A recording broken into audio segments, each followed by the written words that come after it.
오늘은 에스겔서 47장입니다. 47장의 이제 첫 번째 1절에서 12절 사이에 나오는 그 내용은 우리가 뭐 세상 교계에 있으면서도 설교는 다 들어보신 그런 내용이죠. 제가 기억하기로도 뭐 이 말씀을 가지고 축복받는 것으로만 다 이제 결과를 내 가지고 다 축복받는 걸로 그렇게 했던 기억밖에는 안 나는데, 오늘 이제 이렇게 에스겔서 47장을 보면서 야, 이게 축복받으라는 말이 아니다라는 것을 이제 우리는 다 이제 깨닫게 되고 그 내용을 다시 한번 이제 살펴보게 됩니다. 1절에서 12절까지는 이제 성전에서 이제 물이 흘러나오죠. 물이 흘러나와서 그 물이 이제 강이 되고, 강이 된 그 강이 이제 또 사해 바다로 흘러 들어가게 되니까 죽은 강이 살아나는 그런 내용이었다라는 것으로 이제 이루어지고, 그 다음에 13절부터 이제 마지막 23절까지는 이스라엘 12지파가 분배받을 땅의 그 경계선과 그 다음에 그 땅을 분배할 때 그 원칙, 그것을 이야기하고 있죠.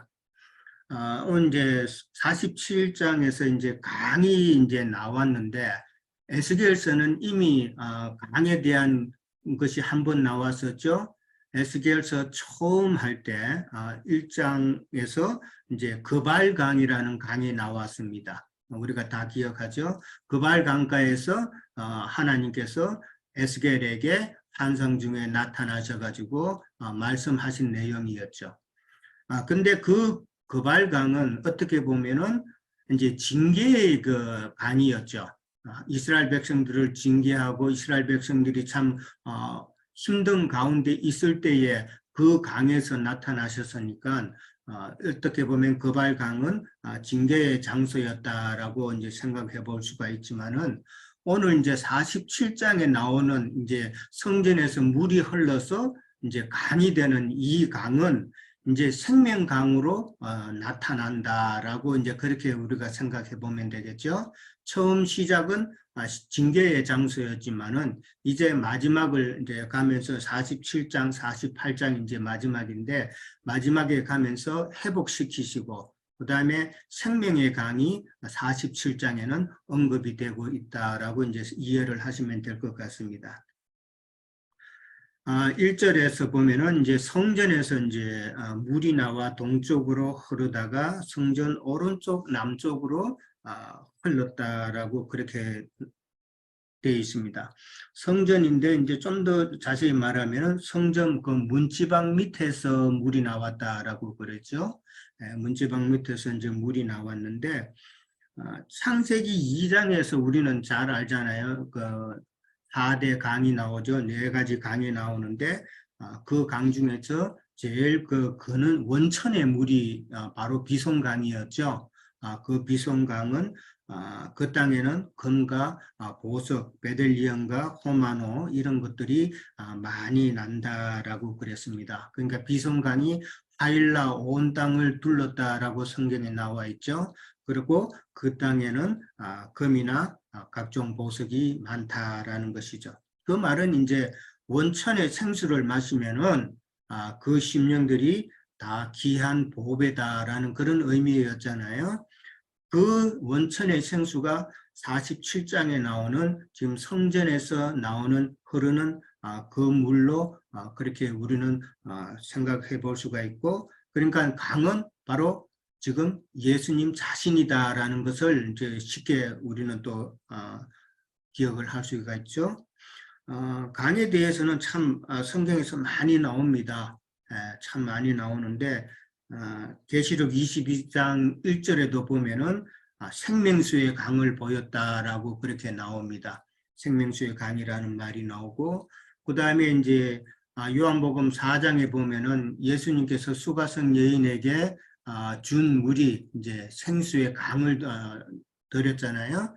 그러니까 수가성 여인이 이제 사실은 목말라서 우물을 온 것인데 영혼의 목마름이었죠. 그 영혼의 목마름을 채워줄 수 있는 그 생수를 예수님께서는 주셨다라는 것이고, 그 다음에 이제 요한복음 7장 38절에 가면 우리가 잘 아는, 그러니까 너희가 예수를 믿으면은 그 배에서 생수의 강이 흘러나오리라라고 그렇게 설명이 되어 있죠.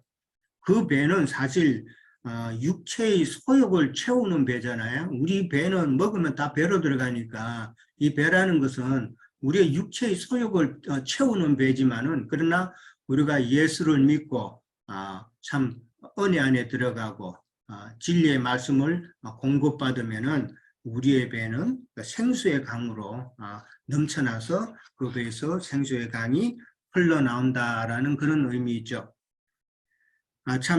성전에서 이제 물이 나왔다라고 이제 그렇게 지금 기록이 되어 있는데, 이 말은 물이 나오려면은 성전이 건축되어야 된다는 말로도 또 생각해 볼 수가 있죠.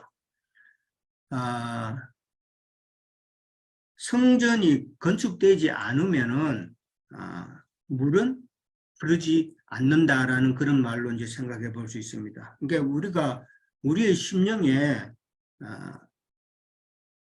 주님의 거처가 또 세워져야, 또 교회가 세워져야 교회를 통해서 생수의 물이 공급이 된다라는 그런 의미가 되겠죠.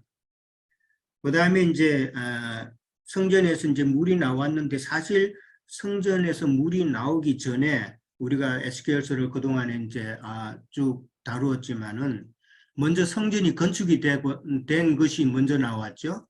성전이 건축이 되고 난 다음에, 그 다음에 하나님께서는 이스라엘 백성들에게 그 성전 그 식양에 따라서, 그 다음에 여러 치수도 나오고, 그 다음에 여러 가지 율례도 나오고, 법도도 새로 나오고, 이런 모든 것이 나왔잖아요.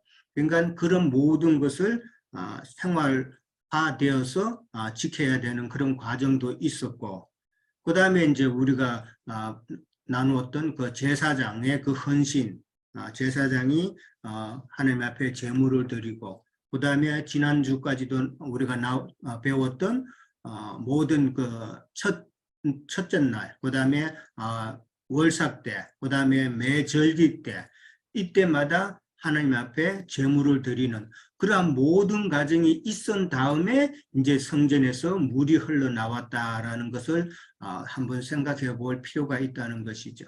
그러니까 그냥 성전에서 그냥 물이 나온 것이 아니라, 그 물이 나오려면은 그 중간에 그 과정도 필요하다라는 것을 우리가 다시 한번 생각해 보자는 것이죠. 자, 그 다음에 이제 오른쪽 제단 남쪽으로 이제 물이 흘렀다라고 이제 그렇게 표현이 되어 있어요. 이 오른쪽이라는 것은 우리가 잘 아는 이제 우편, 그 다음에 좀 능력 있는 그런 방향이잖아요. 근데 그쪽으로 물이 흘렀다 그랬어요. 물이라는 것은 높은 데서 조금이라도 낮은 데로 흐르잖아요. 예, 물이 낮은 데로 흐르는데, 낮은 데로 흐르는 거하고 지금 우편이라는 것을 어떻게 연관지어 볼 수 있을까? 한번 생각해 볼 필요가 있겠죠? 그러니까 우편이니까 어떠한 것이 이제 하나님 보실 때 이제 강한가 하는 것이죠. 그러니까 저는 이제 생각해 보기를, 물은 낮은 데로 흐르니까 참 겸손한 마음, 낮은 마음이 그쪽으로 생수의 물이 흐른다. 그런 낮은 마음이 곧 바로 오른쪽이다라고 이제 생각해 볼 수가 있는 것이죠. 자, 3절에 가면은 그 사람이 손에 줄을 잡고 동쪽으로 나아가며 천척을 청량 후에라면서 그 사람이라는 그 단어가 나옵니다. 40장 3절에 가면은 이제 에스겔이 처음 성전의 그 환상을 볼 때죠. 40장에 가면은, 40장 3절에 가면은 그 사람이 나타납니다. 그 어떤 사람이냐면은 녹같이 빛난 사람 하나가 손에 삼줄과 청량하는 장대를 가지고 있었다라고 그렇게 표현이 되었었죠. 40장 3절에. 거기에는 녹같이 빛난 사람이라고 되어 있습니다. 그러니까 이 사람은 뭐 예외 없이 이제 예수님을 이제 상징하는 그런 표현이죠.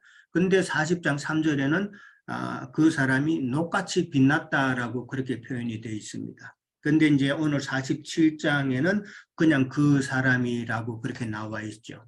그러니까 그 사람은 바로 녹같이 빛난 예수님이다라는 표현인데, 노시라는 것은 우리가 잘 알잖아요. 어떤 심판을 상징하는 단어고, 그 다음에 시험을 상징하는 단어라는 것이죠. 그러니까 녹같이 빛난 사람이라는 것은 예수님께서 이 땅에 계시면서 시험 받으시고, 그 다음에 죄인으로 심판받으신 그 모습을 우리가 생각해 볼 수 있는 것이죠. 그러니까 예수님께서 이 땅에 거하시면서 우리의 모든 것을 체휼하신 분이시기 때문에, 그 다음에 우리를 또한 심판하실 수도 있고 판단하실 수도 있다라는 그런 의미로 생각을 해볼 수가 있죠. 그러니까 예수님께서 이 땅에서 인자 예수님으로 계실 때 우리의 모든 것을, 사람의 그 연약함을 체휼하지 않았다면은 그런 자격이 없을런지 모르지만은 그 모든 것을 체휼하셨기 때문에 예수님께서 또 여기 보면은 줄을 잡고 나오는데 그 줄을 가지고 우리를 판단하고 심판하고 그렇게 하실 수가 있다라는 것이죠. 그 다음에 이제 예수님이 이제 청량하시는 것은 예수님이 우리를 청량하시는 거는 이제 목적이 있죠. 우리를 시험하시고 그 다음에 또 때를 따라서 연약할 때는 또 벌 주시기도 하시고, 그렇지만은 궁극적으로는 예수님께서는 우리를 소유하시기를 원하신다는 것을 우리는 생각해 볼 수가 있죠. 그러려면은 우리가 만약에 이제 어떤 물건을 필요해서 건축을 하는데 어떤 툴이 필요하다든지 어떤 재료가 필요하다든지 이런 게 있어서 가게에 가서 물건을 살 때에 그냥 안 사잖아요. 이 물건이 내가 지금 쓰려고 하는 곳에 딱 맞는 물건인지 청량 체크업을 하죠. 따져본단 말이에요. 따져보고 그 다음에 한번 두드려 보죠. 이만큼 튼튼한가, 그런 과정도 거치고, 그런 다음에 내가 이게 필요하다 싶으면은 돈을 주고 사는 거와 마찬가지로 예수님도 우리를 시험하시고 또 판단하시고 이러는 것은 결국 결과적으로 우리를 소유하시기 위함이다. 소유하시면은 예수님께서 우리 안에, 우리가 또한 예수님 안에 들어가는 그런 연합의 관계가 이루어진다라는 것을 생각해 볼 수가 있다고 생각합니다. 그 다음에 이제 3절에서 이제 5절까지 보면은 청량하는 내용이 나오죠. 그 사람이 천척을 청량한 후에 물을 건너게 했다라고 나옵니다. 물을 건너게 하니까 처음에는 발목까지고, 그 다음에 또 천척을 청량한 후에 물을 건너게 하니 무릎까지 오게 되고, 그 다음에 또 허리까지 오게 되고, 그 다음에 나중에는 건너지 못할 강, 헤엄칠 수 있는 정도, 그런 정도까지 물이 많아졌다는 것이죠. 천척이라고 이제 천이라는 단어가 나왔는데 길이로 따지면은 요즘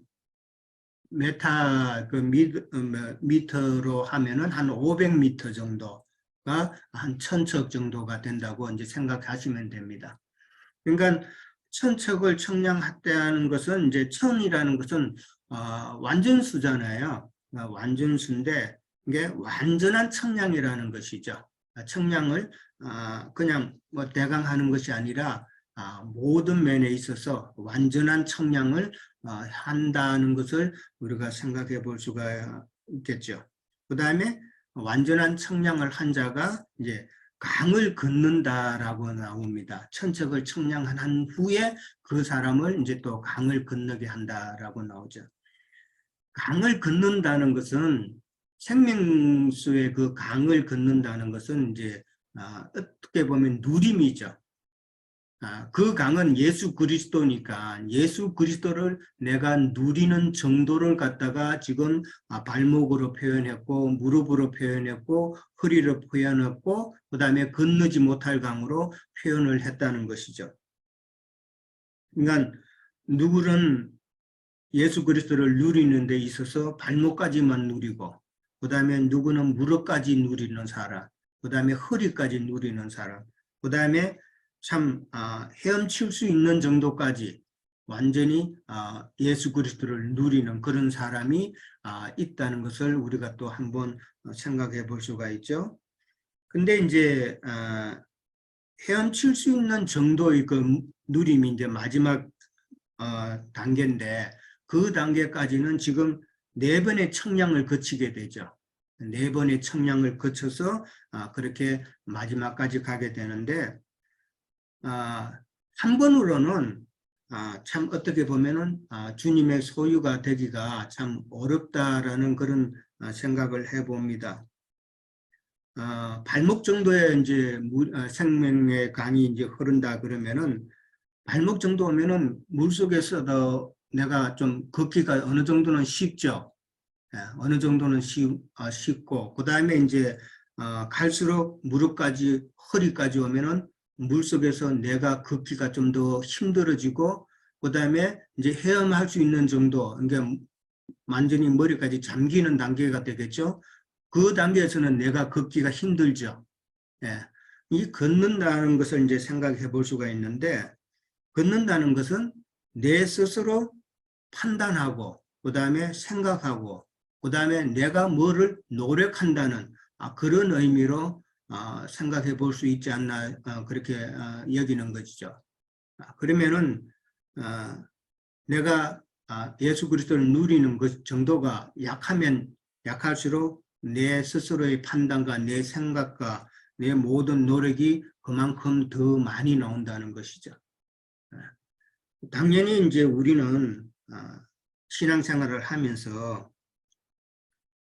내가 걷지 못하는 그 강의 흐름에까지 가야 당연한 것이죠. 근데 이제 수영을 하는 것도 저는 수영을 잘 못합니다.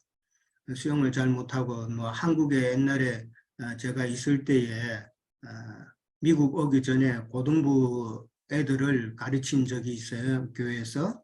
그래서 애들하고 이제 강의를 갔는데, 그거 가가지고 혼자 가가지고 처음에는 헤엄쳐서 들어갔는데 어느 정도 들어가니까 이게 물이 쑥 들어가는 거예요. 완전히 잠겨버려요. 아니, 조금 전에 그 옆에는 그 정도 들어가면은 서면은 딱 섰는데 약간 옮겨서 들어갔는데 거기는 쑥 들어가더라고요. 그러니까 한국의 강은 이게 어떤 데는 쑥 들어가고 어떤 데는 좀 올라와 있고 이러기 때문에 이제 그걸 제가 몰랐던 거예요. 그래서 순간에 당황을 하니까 다리에 쥐가 또 나는 거예요. 아이고, 그래서 아차 싶더라고요. 거기서 소위 그도 애들을 가르치는 교사가 애들 앞에 사람 살려 고함 지를 수도 없잖아요. 난감하더라고요. 애들 앞에서 사람 살려 그랬다가는 온갖 창피는 다 당할 텐데, 그래서 그때 이제 생각이 든 게 물속으로 들어가서 이제 수영을 한 거예요. 못하는 수영이지만은. 그래서 수영해서 조금 나와서 서니까 발이 데이더라니까요. 그래서 살은 적이 있습니다. 예, 그게 벌써 40년이 다 됐는데 아직도 기억이 납니다. 그만큼 제가 혼쭐이 난 거죠. 참, 그때 죽었으면 이런 시간도 없었겠죠. 저는 참 물이 그래서 저는 수영을 잘 못하는데 5살 때인가 6살 때인가에도 한번 물에 빠져 죽을 뻔한 적이 있었습니다. 그때는 겨울인데 겨울에 우리 어릴 때는 썰매를 많이 탔잖아요. 그때 이제 6살이고 이러니까 썰매가 저는 없잖아요. 그런데 어떤 그 저수지의 얼음에 그 썰매가 하나 깨진 물에 그 썰매가 있었어요. 그래서 제 동생이 이제 사촌 동생이에요. 그거 집으로 간다고 가다가 물에 폭 빠졌어요. 그래서 또 동생이 빠지니까 저는 또 그 동생 또 구하러 간다고 갔다가 저도 빠졌어요. 와, 그래가지고 어른 밑에까지 들어가고 그랬는데 마침 어른이 큰 잔대를 갖고 와서 저를 이제 구해준 기억이 아직도 납니다. 참 벌써 뭐 55년, 57년 전 일이에요. 꽤 오래된 일인데 그만큼 저는 수영을 못합니다. 근데 수영 잘하는 사람 보면은 물의 흐름을 잘 타잖아요. 물의 흐름을 잘 탄단 말이에요. 그러니까 우리가 예수 그리스도의 그 생수의 강 안에서 참 수영을 즐기려면은 예수 그리스도를 누리고 즐기는 것이죠. 근데 그 물의 흐름을 갖다가 거슬리는 사람은 반박하고 자꾸 어거지로 나가고 이렇게 하면은 정말 힘들죠. 수영 잘못 금방 내 노력으로 뭐를 하려고 이렇게 하다 보면은 수영하기가 참 힘이 든다는 것은 이제 우리는 다 알잖아요. 그러니까 교회 생활을 하는 데 있어서도 참 우리가 예수 그리스도의 그 생명의 그 흐름을 따라서 순종하면서 나가는 것이 참 얼마나 중요한가. 뭐 교회뿐만 아니라 이 뭐 모든 정당도 그렇고 모든 어떤 단체도 그렇고 이번 저기 부부 관계도 그렇고 친구들 관계도 그렇고 서로 생각이 맞아야 되잖아요. 같은 흐름으로 가야 되고 같은 이념이 돼야 되고 같은 어떤 바람이 있어야 되고 그러면은 그 모임은 그 교회는 크게 문제될 거는 없다고 봅니다. 문제가 왜 일어나느냐? 서로 자기 주장이 일어나기 때문에 그렇다라고 이제 생각해 볼 수가 있는 것이죠. 자, 그다음에 이제 6절에서부터 보면은 6절에서 12절에 보면은 강이 흐르는 곳마다 모든 것이 되살아서 생명으로 충만한 그런 내용이 나옵니다. 7절에 가면은 이제 강좌후에 나무가 일단은 무성하다 많다고 그랬죠. 나무가 많고 그 다음에 8절에 가면은 물이 동쪽으로 흘러서 아라바로 내려가서 바다에 이르렀다 그랬습니다. 이 아라바에 내려간 그 바다는 사해 바다입니다. 사해 바다인데 그 사해 바다가 생명수의 그 강이 들어가니까 바닷물이 되살아났다라고 그렇게 표현을 하고 있습니다. 9절에 가면은 또 모든 생물과 고기가 많다라고 그랬고 바닷물도 살았다라고 그렇게 표현하고 있습니다. 그 다음에 10절에 가면은 이제 어부가 또 생긴다고 그랬죠. 어부가 생겨서 좀 당연히 고기가 많으니까 어부가 또 나타날 것이고 그 다음에 이제 엔게디에서 에나글라인까지 거물을 쳤다는 말이 나옵니다. 근데 이 엔게디하고 에네그라임이라는 이 단어의 뜻은 엔게디는 어린 양의 셈이라는 그런 뜻입니다. 어린 양의 셈이고 에네글라임이라는 그 단어는 두 송아지의 셈이라는 그런 뜻입니다. 그러니까 여기서 지금 지명이 나왔는데 이 지명이 지금 가축이란 말이에요. 이 말은 그 생명수의 강의 흐름으로 말미암아서 나무도 무성해지고 많은 고기도 생기고 그 다음에 가축도 또한 산출이 된다 이런 식으로 생각해 볼 수가 있다는 것이죠. 그렇게 해서 생명수의 강이 흐르는 곳에 모든 것이 되살아나고 참 모든 것이 풍부해지고 그런 모습이 지금 6절에서 12절까지 이제 나오는데 그런데 이제 11절에 가면은 그 진풀과 갯벌은 되살아나지 못하고 소금 땅이 된다라고 그렇게 표현을 하고 있습니다. 뭐 행전님 뭐 강론 가운데서도 진벌과 갯벌 이야기를 많이 하시는데 이 진벌과 갯벌은 생명강이 흘러도 도무지 살릴 수 없는 곳이라는 것이죠. 요즘 레위기 강론하시면서 생명이 소출이 없는 경대 중의 여자라는 그런 표현도 맞을 것 같아요. 그러니까 아무런 산출을 이룰 수 없는 그런 경대 중의 여자다라는 것이죠. 그러니까 이 진풀과 갯벌은 진흙과 물이 섞인 상태죠. 진흙과 물이 섞인데 이 물은 바닷물이죠. 바닷물이 섞여 있는 상태인데 그러니까 저주받은 그 마음에 세상 물을 가득 담고 있는 그 상태라고 저는 봅니다. 그러니까 시커먼 진흙이잖아요. 저주받은 마음 상태죠. 그 마음 상태에 그 다음에 바닷물을 세상 것을 담고 있는 그 상태는 짐벌과 갯벌이다. 참 어렵죠. 예, 어렵고 이제 영적으로 보면은 어떻게 보면은 너무 이게 미지근한 상태, 미지근한 상태에 있는 그런 모습. 그 계시록 3장에 나오죠. 그 라오디게아 교회가 참 미지근한 상태죠. 뭐 뜨겁지도 않고 뭐 차지도 않고 미지근한 그 상태는 예수님께서 뭐 뱉어내신다고 그랬잖아요. 이 미지근하다는 의미는 어떻게 보면 타협한다는 그런 의미도 되겠죠. 신앙과 세상과 타협하는 그런 과정에 있는 상태.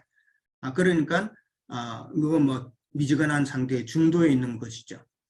이런 것은 곤란하다는 것이죠. 계시록 22장 11절에 보면은 불의한 자는 불의를 행하게 하고 그 다음에 더러운 자는 그냥 더러운 상태로 내버려 두라 그랬죠. 그러면서 의로운 자는 더욱 의롭게 하고 그 다음에 거룩한 자는 거룩하게 한다는 그런 성경 구절을 우리가 잘 알잖아요. 거기 보면은 딱 두 가지예요. 불의하든지 의롭든지 더럽든지 아니면 거룩하든지 딱 두 가지라는 것이죠. 이게 예수님께서 생각하시는 그 모습이잖아요. 그러니까 우리는 다 의롭고 거룩한 자가 되라는 것이죠. 그 중간에 타협하는 그러한 모습은 곤란하다라는 것이죠. 라디오기아 교회 같은 경우도 내가 스스로 안다고 하잖아요. 안다고 하면서 결국은 예수님에 대해서는 문을 닫아버리는 그런 교회가 바로 짐벌과 갯벌이 아닌가 생각을 해봅니다. 차라리 뭐 사해나 건조한 땅은 그 생명 강이 유입이 되면은 이미 바뀔 수가 있잖아요. 그러한 땅은 바뀔 수 있는데 스스로 안다고 하고 서로 또 신앙생활 한다고 하면서 세상과 타협하고 그것도 또 신앙을 모르는 건 아니에요. 그런 상태는 정말 힘들다. 우리가 전도해보면 알잖아요. 어떤 사람은 아유, 그거 나 다 알아. 나 성경 다 읽어봤고 신앙생활 오래 했고 이런 사람들은 힘들죠. 전도하기가 참 그래도 목말라 있는 사람, 건조한 상태에 있는 사람 이런 사람들이 사실은 더 쉽다는 것이죠. 그러니까 오래 그런 종교 생활에 머물러 있던 자들은 스스로 이제 짐벌과 갯벌이 돼버린 상황에서는 이 나오려고 그러지가 않아요. 그냥 죽을 때까지 그냥 그렇게 신앙생활 하다가 그냥 갈 거라는 것이죠. 근데 나이 드신 분 보세요. 권사되고 참 장로가 되고 그냥 오래 신앙생활 했으니까 은퇴 장로라는 게 있어요. 그 다음에 명예 장로라는 것도 있고 이제 오래 신앙생활 했으니까 뭐 하나 직분은 줘야 되잖아요. 그러니까 명예 장로 뭐 이런 타이틀 하나씩 주고 그래서 계속 그 교회 늙어 죽을 때까지 있잖아요. 근데 그분들 신앙 한번 보세요. 성경에 대해서 얼만큼 아는지 전혀 몰라요. 진짜 몰라요. 권사님들, 장로님들 이 성경 이야기 나누면 정말 명탕입니다. 여러분 지체들도 많이 경험하셨을 거예요.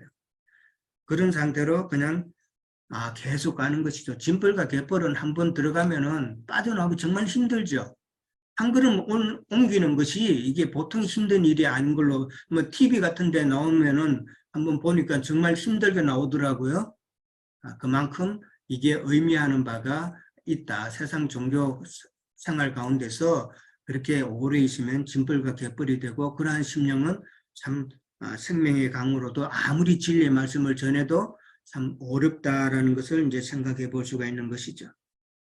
그 다음에 이제 12절에 가면은 강좌우에 각종 과실이 자라고 그 다음에 또 시들지 않고 열매가 끊이지 않는다라고 그랬고 달마다 새 열매를 맺는다라고 그랬습니다. 왜 그런가 하면은 이유는 성소에서 나온 물 때문에 그러는 것이죠. 성소에서 그 물이 나오지 않았다면은 그런 열매나 그 다음에 뭐 시들지 않고 하는 이런 것이 충만함이 없었다는 것이죠. 계시록 22장 2절에 보면은 이제 그 달마다 새 열매가 12가지 열매로 표현이 되어 있죠. 12가지 열매를 맺는다라고 그렇게 나와 있습니다. 자, 그 다음에 이제 13절부터 23절까지는 땅의 경계선과 분배에 대한 내용입니다. 48장에 가면은 이제 땅의 그 분배에 대해서 이제 좀 더 구체적으로 나오고, 그 다음에 이제 47장에서는 원론적으로 조금 언급이 되어 있는 것으로 그렇게 이해를 해봅니다. 땅은 근본적으로 예수 그리스도죠. 땅은 근본적으로 우리 예수 그리스도다. 창세기 1장 9절에 보면은 셋째 날 물이 한 곳으로 모이고 그 드러난 땅, 그 땅이 바로 부활하신 예수님을 상징하는 땅이잖아요. 예. 그 땅이 있어야 이제 성전도 사실은 건축이 되는 것이죠. 그러니까 부활하신 예수님 그 영이 우리 심령에 들어와야 우리가 하나님의 전을 세울 수가 있다라고 그렇게 생각해 보는 거죠. 그 다음에 이제 그 성경에 보면은 이제 북쪽 경계선부터 시작해서 동쪽의 경계선, 남쪽의 경계선, 서쪽의 경계선, 경계선을 쭉 이야기를 합니다. 그러면서 이제 그 분배하는 데의 그 원칙을 이제 몇 가지를 말씀하시는데, 방금 말씀드린 대로 그 경계선을 먼저 언급을 했습니다. 그러니까 그 경계선을 지켜야 된다는 것이죠. 경계선을 이야기한다는 것은 경계선을 지켜야 된다는 것인데, 넘어가지도 말고, 그 다음에 넘어오게 하지도 말아라는 그런 의미죠. 예. 그거는 이제 경계선을 두는 이유죠. 그 다음에 이제 성경에 보면은 공평하게 나누라는 원칙이 있습니다. 공평하게 이제 각 지파마다 땅을 공평한 면적대로 그렇게 나누라는 것이죠. 이 나눌 뿐만 아니라 나중에는 그 공평하게 나눈 땅을 또 어느 한 지파에게 쏠리지 않도록 또 지키는 문제도 우리는 생각해 볼 수가 있죠. 레위 같은데 보면은 딸만 있는 집이 이제 결혼을 하면은 그 지파 내에 시집을 가서 가능한 그 땅이 다른 지파에게 넘어가지 않도록 하라는 그런 내용을 우리가 잘 알잖아요. 그러니까 하나님께서도 공평하게 나눈 땅을 또한 계속 지켜나가는 것도 중요하다라고 이제 그렇게 생각을 해봅니다. 근데 이제 땅을 나눌 때에 지난번에도 말씀했지만은 거룩한 땅이 있었죠. 거룩한 땅이 있고, 그 다음에 거룩한 땅 위로, 그 다음에 7지파가 그렇게 자리를 분배를 받아서 배치가 되어 있고, 그 다음에 거룩한 땅 밑으로 남쪽으로 5지파가 그렇게 땅을 배분받는 그 내용이 지난번에 나왔었습니다. 분배 기준을 보면은 여기 보면 오늘 이제 제비 뽑아서 분배를 했다고 하지만은, 그러나 제비 뽑아서 분배받은 그 땅을 살펴보면은 주님의 그 심판과 평가에 의한 것이다라는 것을 우리는 생각해 볼 수 있다는 것이죠. 그 거룩한 땅 제일 가까운 곳이 바로 위쪽으로는 유다가 있고, 그 다음에 그 위에는 로벤이 있고, 그 다음에 에브라임, 므낫세, 아셀, 제일 위에는 단이 있다는 것이죠. 예, 단이 있고, 그 다음에 이제 남쪽으로 내려가면은 거룩한 땅 바로 밑으로는 베냐민, 그 다음에 시므온, 그 다음에 이사갈, 서불론, 그 다음에 제일 밑에는 갓이 있다는 것이죠. 이런 분배를 보면은 하나님의 그 심판과 어떤 평가에 의한 것임을 우리는 좀 짐작해 볼 수가 있다는 것이죠. 그 다음에 이제 타국인에게도 그 땅을 제비 뽑아서 분배하라라고 그렇게 이야기를 합니다. 이 타국인은 이제 이방인이죠. 이방인인데 그냥 이제 이방인이 아니라 우리가 생각하는 것은 이방 땅에서 있을 때 섬기던 그 신을 다 버리고 여호와를 섬기는 그 개종한 자라고 이제 생각하는 것이죠. 개종해서 이스라엘과 함께 사는 사람, 이런 사람을 지금 이야기한다는 것이죠. 근데 이 사람들이 이방인이 자기네들 그 땅을 따로 분배받는 것이 아니라 각 지파에 속해서 그 지파 내에서 이방인의 땅을 또한 분배받아서 활동한다는 것이죠. 생활한다는 것이죠. 그러면은 조금 전에 제가 이제 거룩한 땅을 중심으로 해서 가까이에 있는 자들이 어떤 자들인가 말씀드렸는데, 이방인이 되어서 각 지파 중에서 땅을 이제 얻어서 그렇게 지낼 때도 참 이왕이면은 거룩한 땅에 가까운 그 지파에 분배받는 것이 좋다라는 것이죠. 그러니까 믿음의 그 정도를 우리는 다 생각해 봐야 된다는 것이죠. 믿음의 상급이라고 그렇게 볼 수가 있겠죠. 예, 제가 하는 것은 오늘 이제 여기까지만 하도록 하겠습니다. 예, 그 성령이 임하여서 그러면 그 요한복음 7장 38절에서 누구든지 목마르거든 내게로 와서 마시라. 그리고 마시면 어떻게 되느냐? 그 배에서 생수의 강이 흘러나리라고 하는 것이 이렇게 딱 하여튼 연결이 됩니다. 그래서 근데 이제 처음에는 발목까지 그 물이 올라오고 이제 허리까지 올라오고 이제 이렇게 한다. 이 부분을 그리고 그 2절에 보면 물이 그 오른쪽에서 스며나오더라. 그러니까 저희 이 부분을 그 이영재님께서 이렇게 표현해 주시니까 그렇지. 오른쪽은 의의 영역을 상징하는 것이고, 니까 그 오른쪽에서 물이 스며나왔다 그러면 의의 말씀, 진리의 말씀을 말씀하시겠다. 이렇게 이제 보였고. 근데 이제 여기 측량했다 그랬어요. 그러면 측량했다 보면, 좀 성경을 몇 구절을 보면, 먼저 제일 눈여겨보이는 게 계시록 11장 2절에 보면 성전 바깥마당은 측량하지 말고 그냥 둬라 이렇게 돼 있어요. 그 측량을 한다고 측량하지 않는 곳이 있는데, 측량을 하는 것은 왜 측량하냐? 너미 땅 자들고 가서 측량할 일은 없잖아요. 그게 10,000평이든 1,000,000평이든 그 너미 땅인데 내가 그거를 제가 측량해가지고 그 내 취부책에다가 기록해서 이게 가로로는 몇 촉, 세로는 몇 촉, 이거 할 일이 없을 거란 말이죠. 저는 이제 그렇게 이해가 됐어요. 그래서 그럼 이렇게 봐야 되겠다고 이제 성경을 이렇게 이제 훑어가다 보니까 그렇지. 이방인의 땅은 하나님께서 측량하실 일이 없겠다 이렇게 생각이 들었어요. 그러면 측량하시는 것은 뭐냐? 하나님이 내 소유로 삼고 또 내가 가치 있는 것으로 기억하실 만한 것이니까, 그러면 물이 흘러나오면서 미치는 영역이라든가 아까 누님이라고 표현하셨으니까 저는 이제 영역으로 이렇게 영향을 미치는 그 범위를 이에 어떤 풍성함을 이렇게 표현했는데, 그것이 시간이 지나면서 그러니까 이게 어떤 사람이 성숙해가지고 그 입에서 선포되는 그 말씀이 으로 인해서 일어나는 그 현상이라 이제 이렇게 그림이 그려졌어요. 그 다음에 또 한 구절 더 보면 측량을 할 때는 뭘로 측량하느냐? 이사야 28장 17절로 보면 정의를 측량줄로 삼았다 이렇게 돼 있어요. 그러니까 무게를 달았으면 그 다음에 공의를 저울추로 삼았다 이렇게 됐을 텐데, 여기서 정의와 공의가 우리가 말씀을 나눴으니까, 그러니까 의가 있고 정의가 있어요. 그러면 의는 각자가 생각하는 자기 의를 얘기할 것인데, 정의와 공의는 진리를 말하는 거예요. 그러면 이것으로 의 제단을 이제 측량을 했는데, 측량을 해보니까 천척 또 천척 또 천척 이렇게 이제 4번이 나갔다는 거죠.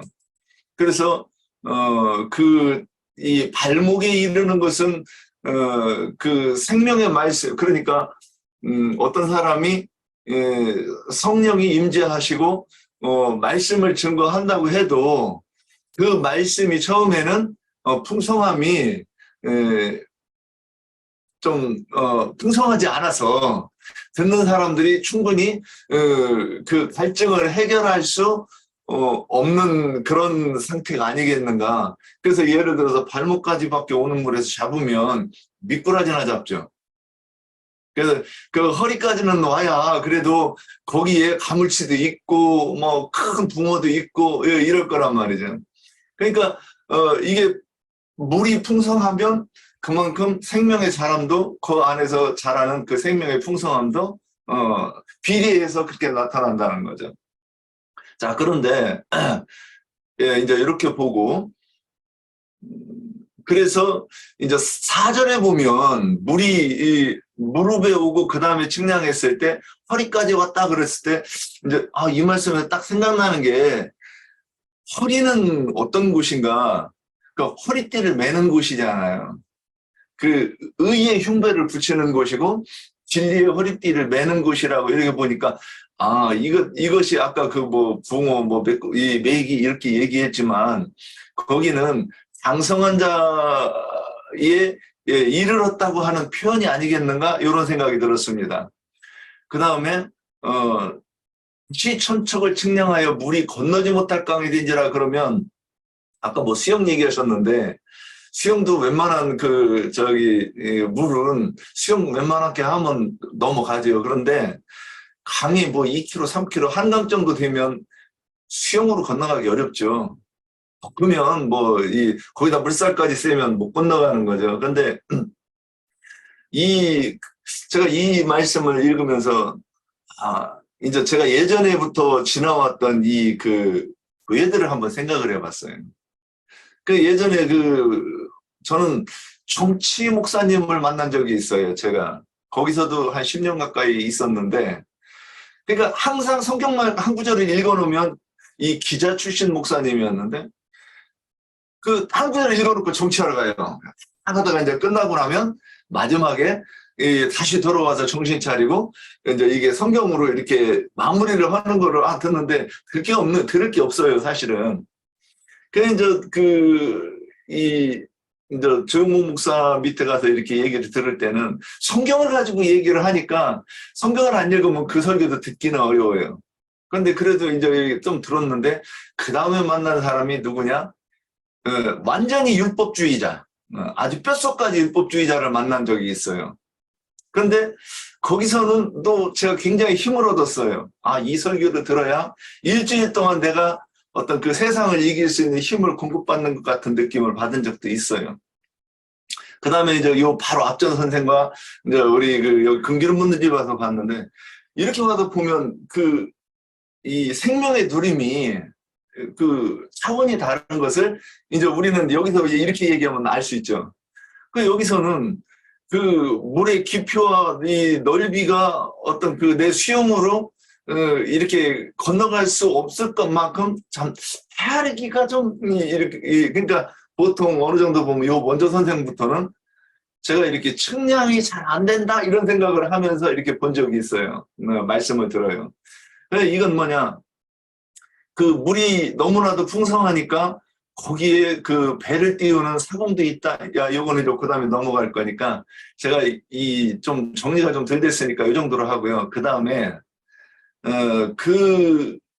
강가에 이제 나무가 있고 과실이 열리고 그 다음에 잎사귀는 약재로 쓰이고 이런 말씀들이 있고 강가에 어부들이 있고 요 부분만 이렇게 보면 이제 시편 1편이 딱 생각이 나요.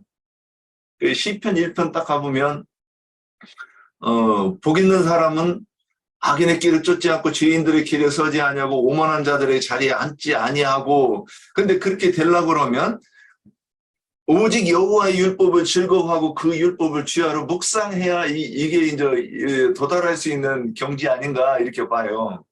그리고 또 율법을 주야로 묵상하면 그는 시냇가에 심은 나무가 철을 따라 열매를 맺고 그 잎사귀가 마르지 아니함 같으니 그가 하는 모든 일이 다 형통하리로다 이렇게 돼 있단 말이에요. 그러면 복받은 사람이 율법을 주야로 묵상하면 시냇가에 심은 나무처럼 이렇게 된다 그랬는데 이 강가에 나무들 또는 강가에 어부들이 산다 이 얘기를 했을 때 이게 이제 우리 진리의 교회에 교회를 이렇게 그림으로 그려지는 부분이 있었어요. 그건 뭐냐? 어떤 영과 생명의 말씀이 풍성하게 공급되는 그런 교회에는 그렇게 어부가 거기서 자라고 거기서 훈련된 그 목회자 그 전도자 로서 어부가 이렇게 살고 그것도 많이 마치 저 같은 경우는 아직 한 명도 그런 사람을 길러내지 못했으니까 한 명도 어부가 없고 제가 이렇게 증거하는 그 말씀으로 인해서는 제 주변의 그 강가에 그 의의 나무들이 이렇게 소성되어 있는 그런 거를 제 그림에 저는 이게 없어요. 근데 금기름 붓는 집을 이렇게 이제 묘사해서 이렇게 보면 대비해서 이렇게 보면 이 우리 지체들이 의의 나무로 보이고 강가의 어부로 이렇게 보이면서 이 그 성전에서 물이 흘러나온다고라는 것은 영과 생명의 말씀을 증거하는 그 목회자와 또 거기서 교회를 이루고 있는 이 교회의 모습 아닐까 뭐 이렇게 해가면서 봤습니다. 예, 여기. 두 분 형제님의 증거를 들으면서 어떤 같은 영의 흐름을 같이 이렇게 느끼고 또 이렇게 어떤 그 진리 안에서 우리가 어떤 흐름을 따라서 이렇게 나눌 수 있는 주님의 은혜에 참 감사를 드립니다. 저는 이제 에스겔 47장을 같이 이렇게 나눌 때 우리가 생각해 보는 건 이제 요즘 유행진님은 히브리서를 하시는데 히브리인들이라고 그러죠. 강을 건넌 자들을 이제 우리가 히브리인. 그래서 그 애굽에서도 이제 우리 히브리인들이라는 얘기가 많이 나오고 출애굽기나 이런 데 보면 강을 건넌 자. 우리가 이제 세상에서도 뭐 어떤 강을 건너는 걸 이제 죽음의 강이라고 이렇게 우리가 많이 이렇게 듣고 이렇게 유행어로 많이 쓰죠. 그렇죠. 우리가 참 육신의 죽음의 강을 건너지 않고는 애굽 홍해를 건너 나오고 또 출애굽한 백성이 요단을 건너는 걸로 이제 주님의 심령에 들어가는 걸로 이렇게 상징해서 우리가 연상해서 이 강에 대한 이해를 해볼 필요가 있다고 봅니다. 그래서 뭐 두 분 형제님이 충분한 증거를 통해서 많은 이해가 우리 지체들한테 있을 거라고 저는 생각하고 드문드문 좀 제가 이해한 걸 나눠보겠습니다. 그 5절에 보면은 천척을 측량하니 물이 건너지 못할 강이 된지라 이랬습니다. 그래서 이것은 그 강 중에도 이렇게 혹탁하게 되면은 그 물은 먹을 수가 없는 강이 되는 거죠. 항상 성전에서 나온 강이 끝에쯤 가면은 변질이 돼서 애국강이 되고 또 소금강이 되는 그런 것을 저는 이렇게 느낄 수 있어서 그래서 그가 했는데 이제 그가라는 건 뭐 유영진 증거했듯이 뭐 주님을 상징하죠. 그래서 그 헬라에서는 뭐 그 아우토스라고 해가지고 그분 뭐 이렇게 우리가 많이 주님을 상징해서 이렇게 하는 부르는 말로 우리가 이해할 수 있죠. 그래서 나를 인도하여 강가로 돌아가게 하셨다 이렇게 했는데 이제 그 타락한 어떤 건널 수 없는 강을 나와서 주님이 이제 인도함을 받는 걸로 저는 이렇게 느꼈습니다. 그래서 좌우편에 나무가 심이 많더라 했는데 이제 그 어떤 우리가 그 진리 안에서 많은 사람이 돌아오고 또 진리의 어떤 그 회복되는 그런 것을 연상해서 생각해 봤고요. 그래서 이제 우리가 뭐 엔디게 그 어부가 이제 쓰는 것을 상징했는데 아까 우리 이영진 님도 잘 증거해 주셨는데 겸손, 엔디게는 이제 겸손, 뭐 새끼 염소 이렇게 하고 또 에네글라임은 뭐 이제 송아지의 샘물 뭐 이렇게 뭐 이렇게 이해할 수 있는데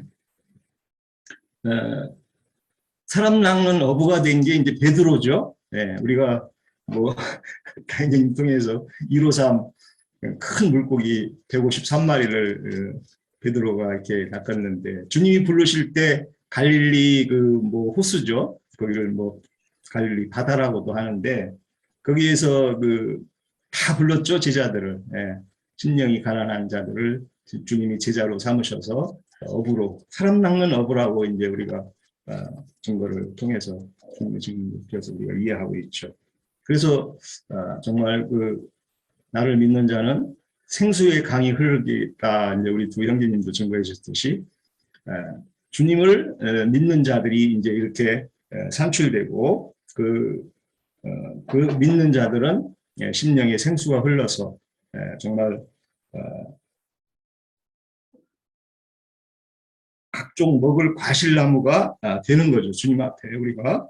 그래서 우리가 계시록에서도 보면은 달마다 그 열매를 내고 열매를 통해서 우리가 주님 앞에서 낙을 누리고 또 그 열매를 먹고 또 잎사귀는 치료하는 재료가 됐는데 여기는 약재료라고 이렇게 12절에 이렇게 나와 있죠. 약재료가 된다 했는데 그것을 우리가 이제 치료라는 개념으로 약재료는 치료라는 개념이 우리가 이해가 되죠. 그래서 그 천국의 그 많은 백성들을 온전한 구원을 못 이룬 자들이겠죠. 치료받는다는 것은 그렇게 우리가 연기해서 해볼 필요가 있다고 봅니다.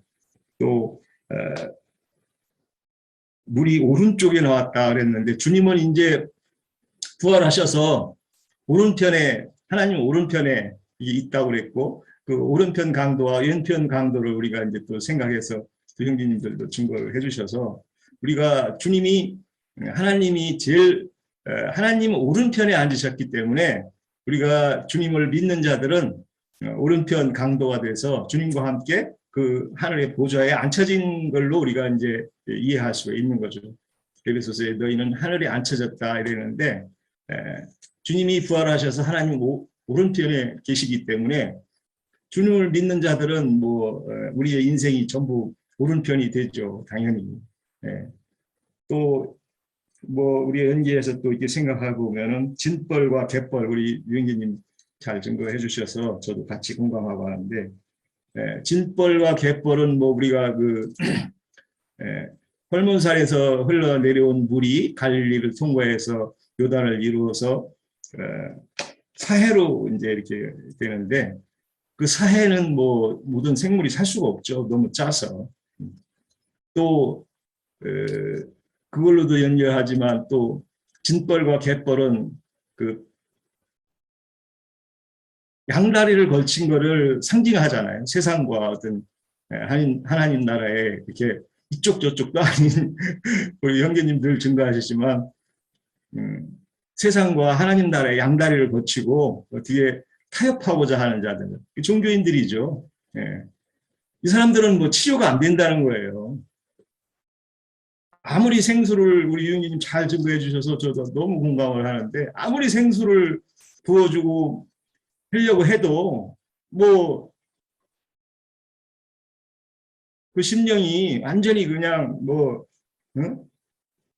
짠물이 되어가지고 자기가 아는 것이 제일 세상의 빛이 된다는 거죠. 소금은 그렇잖아요. 우리가 보면은 세상의 빛이 된다고. 아니 하늘나라의 빛이 돼야 되는데 어떻게 세상의 빛이 된다고 우리 종교인들은 그렇게 좋은 사람, 옳은 사람 되라고 가르치는지 저도 처음에 예배당 나가고 그럴 때 보면은 좋은 사람 되시고 착한 사람 되고 세상에 빛이 되고 소금이 되라고.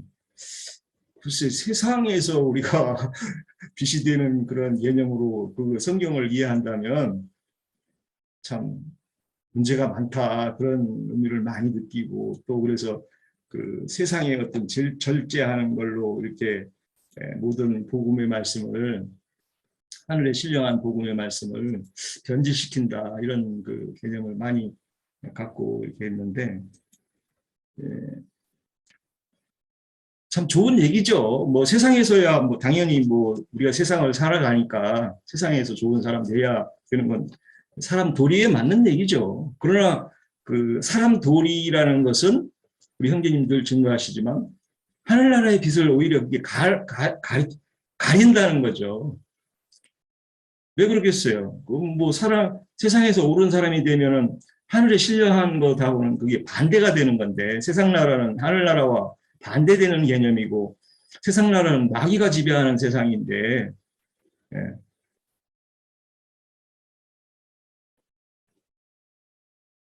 그런 개념을 우리가 가질 때 정말 하늘에 신령한 것이 무엇이고, 주님께서 우리에게 주고자 하는 것이 무엇인지를 우리가 잘 이해할 수 있을 것 같아요. 그래서 우리가 그 열매라는 것이 하늘의 신령한 열매, 하늘에 대한 진리에 대한 이해가 얼마나 풍성하고 그 이해 안에서 정말 누림이라는 건 뭐 물로도 표현하고 강으로도 표현하고 여러 가지로 표현하지만 천국을 누리는 거죠. 이 지상에서. 그것이 뭐 육적인 것이 아니라 내 심령 안에 영적으로 누릴 수 있을 때, 말씀들이 내 안에 들어올 때 우리가 주님의 몸된 교회를 이룰 수 있을 것이고, 또 많은 사람들을 옳은 대로 돌아오게 할 수 있는 그런 진리들이 우리 안에 있을 거라고 봅니다. 그래서 정말 베드로나 요한이나 고기를 낚는 어부였지만 정말 전도인으로서의 사랑을 낚는, 주님 앞에 드려지는 뭐 그 생선을 낚아서 부활하신 주님한테 구운 생선을 드렸는데 주님이 참 받으시고 했다고 그러는데, 우리도 많은 바다 생선은 당연히 세상 사람을 상징하겠죠. 바닷고기는 바다는 세상이니까. 뭐 땅 고기도 뭐 하나님이 뭐 육식도 잘 좋아하시겠죠. 잘 구워서 불고기로 구워드리면 잘 드시고. 근데 뭐 속은 다 내장은 빼고 드려야 된다고 하니까 피도 빼고.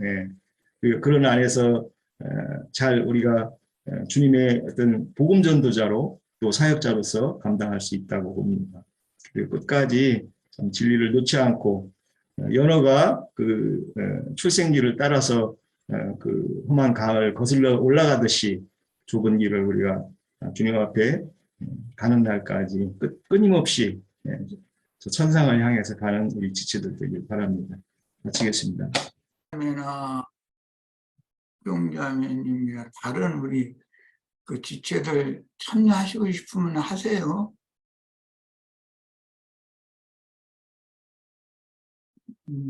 그런 큰 부담이 없으시면은, 그러면 없으시면은 우리 형제님들 그 세 분 증거로도 충분히 흡족한데, 뭐 그때 이제 나한테 그 시간을 주시니까 내가 메모를 많이 했는데 한 5가지로 요약을 좀 해보려고 그래요. 원래 이거 비손강에서부터 시작되는 건데, 그 성전의 중심에서 국문으로 향해서 물이 스며 흘러나오는 걸로 이제 시작이 돼가지고 헤엄치는 큰 물이 되도록까지 4단계의 흐름을 얘기를 했는데, 이거는 우리 유영재님이 창세기 2장을 잘 인용을 하셨으니까, 그것은 생명강수의 흐름을 말하는 것이니까 구속을 이루신 예수 그리스도의 그 영이 제자들의 증거를 통해서 천하 만국 모든 민족 땅 끝까지 그 비강으로 흘러간다. 사방으로 흘러가는 거는 온 천하에 예수 그리스도의 성령의 흐름이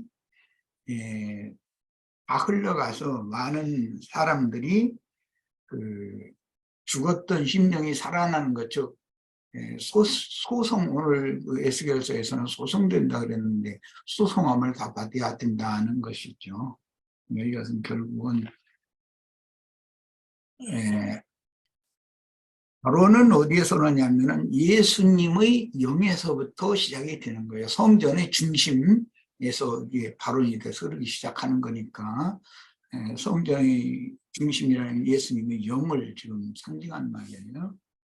이제 생명수가 모든 민족, 천하 만민에게 이렇게 흘러가는데, 문제는 누구는 그 영혼이 소송을 받고, 누구는 끝내 소송되지 못한다고 돼 있어요. 개편과 뭐 진포를 얘기 이제 연계인들에다 했으니까 난 그때 말하지 않아도 이제 되는데, 예, 아무리 복음 전파 이제 때가 되면 이 예언이 이루어지는 것은 예수 그리스도께서 그 영이 되어 제자들에게 임하신 후에 제자들을 땅 끝까지 모든 민족 천하 만민에게 이제 전도자로 내보낼 것을 지금 예언하는 말이거든요. 창세기 2장 시작에서부터 예, 거기에 초점이 맞춰진 말씀인데, 중요한 것은 예수님의 말씀이나 지지자들의 말씀이나 오늘날 우리들이 말씀을 증거를 아무리 해도 누구는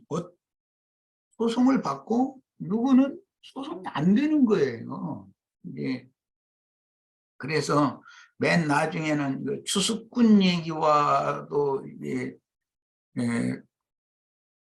같은 동형 문맥으로 되어져 있는 바다에 그물을 치고 물고기를 몰아서 잡아가지고 죽은 것은 그릇에 담고 못된 것은 내버리는 말씀, 그 어부들이 큰 물의 강가에 어부들이 고기를 잡는 말씀으로 이제 여기서는 예언을 했어요. 그런데 이 말씀은 누가복음 5장 4절을 같이 한번 빨리 읽어보시죠. 예수님이 어떤 말씀을 증거하실 때는 어디에서 인용을 하는 말씀이기 때문에 그 의도를 이제 우리가 잘 파악을 해야 될 필요가 있어요. 지지자들이 밤이 맞도록 그물을 뭐 수십 번 내려봤겠죠. 그런데 고기를 한 마리도 못 잡았다는 거예요. 그런데 주님께서 지지자들에게 오셔가지고 깊은 데로 가서 그물을 내려라 이렇게 말씀을 하신 말씀이 그 누가복음에 나오죠.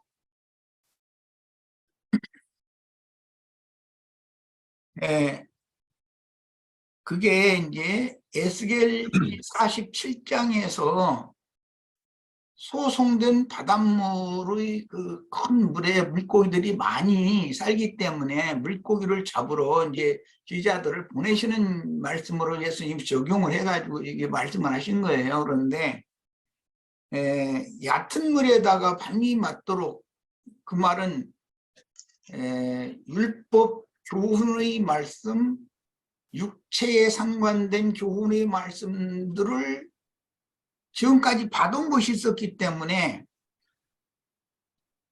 그 얕은 물,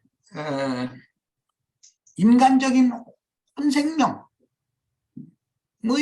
그 물에다가 복음 말씀이라고 계속 그 물을 던졌는데 한 마리도 안 잡혔다는 거예요.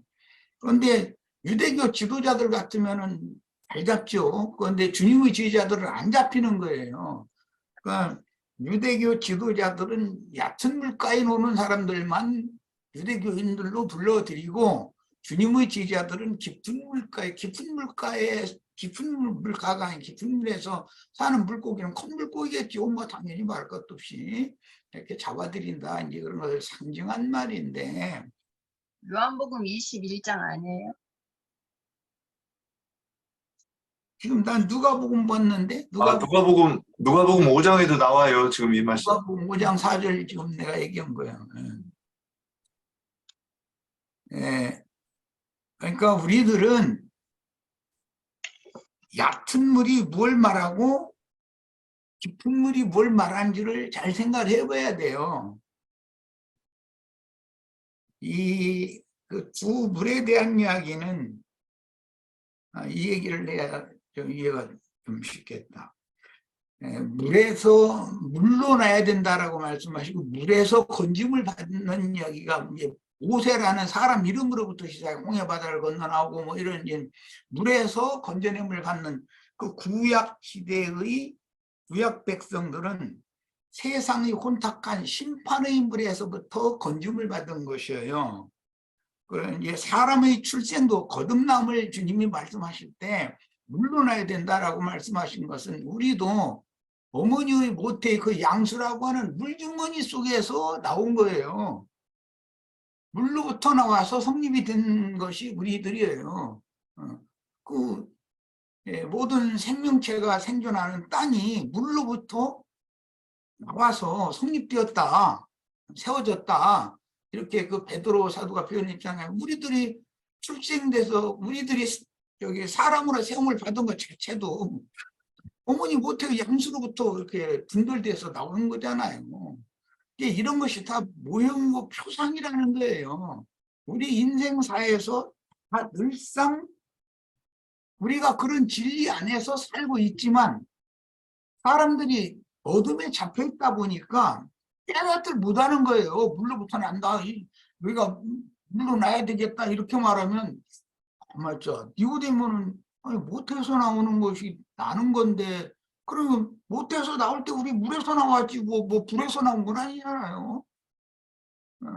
근데 이런 것을 우리는 일상적으로 경험 속에서 늘 보고 만지고 배울 수 있는 그런 조건 하에서 우리가 살고 있어요. 그러면서도 주님의 말씀을 못 알아듣는 것은 그게 영이 소송을 받지 못해서 그런 거예요.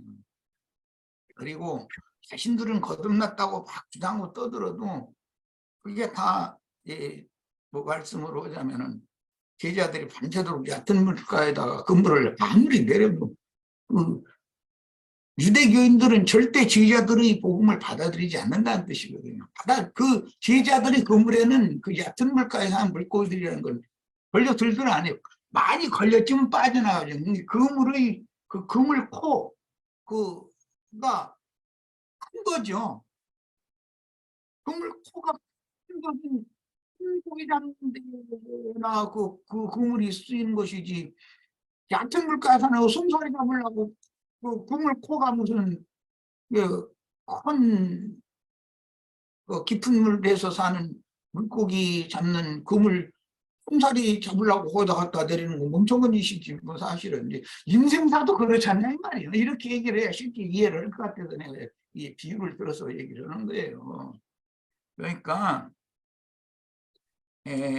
형제 자매님들이 그 영의 보내심을 받아서 이런 그 영의 말씀을 지금 전파를 해서 사람을 얻고자 노력을 해도 그물 코가 이렇게 주역이 큼직큼직한 그물은 이게 얕은 물에서 사는 송사리들은 잡아도 소용없어요. 그건 못된 것이라고 돼 있어요. 마태복음 13장에 보면 좋은 것은 큰 것이고 뽑아들이고 잡으려고 목적했던 것이 잡혀야 되는 것인데 피레미 새끼나 뭐 이런 거 잡아서 천국에다 그거 채우면 안 되잖아요. 그래서 나는 이제 그런 거 이해를 돕기 위해서 나 새우젓장 써는 사람 아니다 말이에요. 새우 새끼 잡아가지고서 무슨 놈 젖담아가지고 뭐 젖팔으려고 내가 좀 이렇게 말씀드리는 게 아니다. 내가 이제 비유적으로 알아들으라고 내가 그런 얘기를 여러 번 했어요. 기왕이면 좀 뭐 저기 저 태평양에서 잡는 참치 막 다랑어 막 어마어마한 거 막 이런 거 가서 봉원 참치 회사에서 이렇게 영업을 할 수 있는 그런 고기를 잡아야지.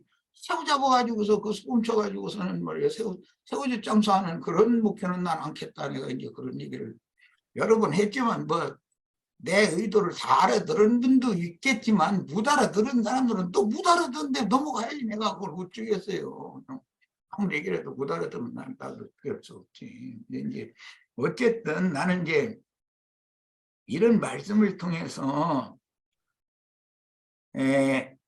결과적으로는 예수님으로부터 시작해서 생수의 근원은 예수님이니까 원천의 생수 예수님의 영에서부터 발원돼서 나와서 이제 네 단계로 이렇게 해서 마지막 단계에 가서는 큰 바다가 되니까 거기에다가 그물을 치고 물고기를 몰아서 해야 되는데 세상 끝의 그물은 일단 이게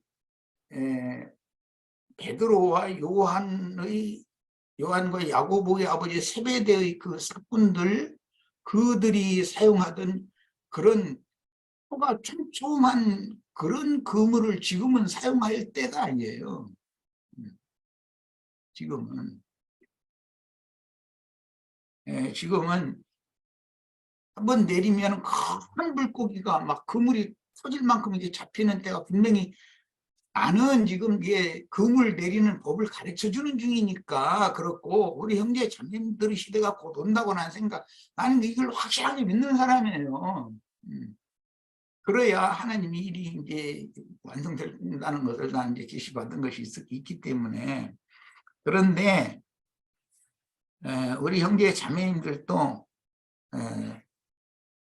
그 세상 사람들이 가르치는 기독교계의 율법 교리, 세상적인 어떤 사고, 그 얕은 물가루는 건 세상의 영과 이렇게 결탁되어 있는 그런 걸 말하잖아요. 하나님의 영과 결탁되어 있는 깊이가 있는 그런 생명 강수에다가 그물을 던져야 되는 거죠. 다 그렇게 하시면 큰 물고기가 잘 잡힐 거라고 나는 이제 이건 확실하게 믿고 있어요. 그 다음에 이 생명수라는 것은 마시는 면이 있고 목욕하는 면이 있어요. 생명수를 마시는 이야기하는 것은 수가성 여자와 주님의 대화에서 그건 마시는 얘기잖아요. 생수를. 그것은 갈급한 심령이 목마름을 해갈해 주는 것과 관계가 있어요. 생수를 마시는 문제는. 그러나 더운 그 온천수의 물에 목욕을 하는 게, 오늘 말씀하면 헤엄을 친다 이렇게 돼 있는데 목욕을 하는 경우에요. 이거는 엠마오로 가던 두 지자 얘기가 나와요. 누가 보면 24장에 나오는 이야기죠. 엠마오라는 그 용어 자체가 그 뜨거운 물이, 더운 물이 솟구쳐 나오는 샘이라는 뜻이거든요. 그런데 엠마오에 도착했을 때 제자들은 주님이 가르쳐 주시는 말씀을 듣고 마음이 뜨거워졌다고 그랬어요. 그것은 엠마오의 온천장이 뭐 온양온천이나 도구온천이나 이런 데가 목욕으로 가는 거잖아요. 세상적으로도 엠마오로 내려간 것은 그 영의 말씀으로, 그 영이 가르쳐 주시는 새로운 말씀, 예수님이 가르쳐 준 말씀과는 다르단 말이에요. 이제 또 해석을 또 해준 말씀이니까 엠마오로 가던 그 제자가 또 들은 말씀은 그 영께서 가르쳐 준 말씀이니까 그 말씀을 듣고 목욕을 한 거예요. 마음이 뜨거웠다. 우리 마음이 뜨거워졌잖냐, 뜨겁지 않았더냐. 그것이 목욕한 거거든요. 온천 뜨거운 물로. 이게 생수를 마시는 것은 갈급한 심령을 적셔주는 것과 관계가 있지만, 온천수에 가서 목욕을 하는 것은 마음이 깨끗하게 정결하게 돼서 해를 치료하는 얘기예요. 지금 오늘 에스겔 47장의 중심이 소송받는 얘기거든요. 치료되는 거예요. 그게 고친다는 뜻이에요. 죽은 심령을 고치는, 그게 이제 늙은이의 태를 처녀의 태로 바꾸는 그런 뜻이에요. 땅을 고치고, 여기 뭐 그 생수가 지나가는 땅은 다 소송함을 받는다 이랬잖아요. 이게 뭐냐, 신약에서 이루어질 때는 엠마오로 내려가던 두 제자가 그 영이 되신 주님이 가르쳐 주시는 새로운 말씀으로 3년 동안 많은 가르침을 받았지만 그 말씀이 영적으로 적용되는 것에 대해서는 아직도 몰랐단 말이에요. 그런데 그 영이 오셔서 다시 재해석을 해주는 말씀을 들으니까 이제는 마음이 씻겨지고 목욕을 한 거예요. 자, 그래서 이게 이제 누가복음 24장 13절과 32절, 이게 이제 대조를 해가면서 읽어야 되는 말씀인데, 이렇게 해서 거듭남이 시작이 되는 거예요. 물러난다라는 말은 그 영의 말씀으로 마음이 깨끗함을 받아서, 즉 태가 정결케 되어서 깨끗한 태가 되면 처녀가 된 거예요. 옛 것을 새 것으로 바꾼 거예요. 말하자면 밝고 늙은 그 할머니를 뭐 생생한 처녀로 바꾸는 거죠. 말하자면 이게 상징이죠. 그 다음에 거기에 진리 말씀실을 딱 심으면은 정상적으로 거듭나는 거예요. 이런 과정을 지금 말한 것이 에스겔 47장이다. 이제 결론적으로는 생명강가에 12가지 실과를 살마다 이제 맺고 그 잎사귀는 약재료로 쓰고 뭐 이런 이야기도 에스겔서에서 그게 계시록 22장 인용한 말씀이고 그건 형제님들이 이미 다 말씀했으니까 요 몇 가지만을 좀 이제 추가를 해서 말씀을 드리면 우리 형제 자매님들이 에스겔 47장 앞으로 이제 47장 48장 이거 이제 다 했는데 이 선지자에게 보여준 이상이 예수를 통해서 어떻게 성취되기 시작해서 오늘 우리들에게 이게 그 영의 말씀으로 그 영이 교회들에게 하시는 말씀을 우리가 이제 다 드려야 되는데 이렇게 하는 것이 깊은 물에 깊은 물이라는 게 이제 주님의 영과 연합된 심령들한테 이걸 전하는 거예요. 그래서 그리스도의 것을 얻어 바치는 그런 제사장의 직무, 어부, 사람을 낚는 어부의 그 직분을 잘 수행해서 형제님들에게는 주님의 축복이 임하기를 바랍니다. 나는 어쨌든 이렇게 이제 틀을 닦아주고 기초를 이렇게 가르쳐주고 나는 어차피 이제 나야 뭐 이제 육신적으로 젊어질 수는 없는 일이니까 이제 나는 형제님들한테는 소망을 갖고 있습니다.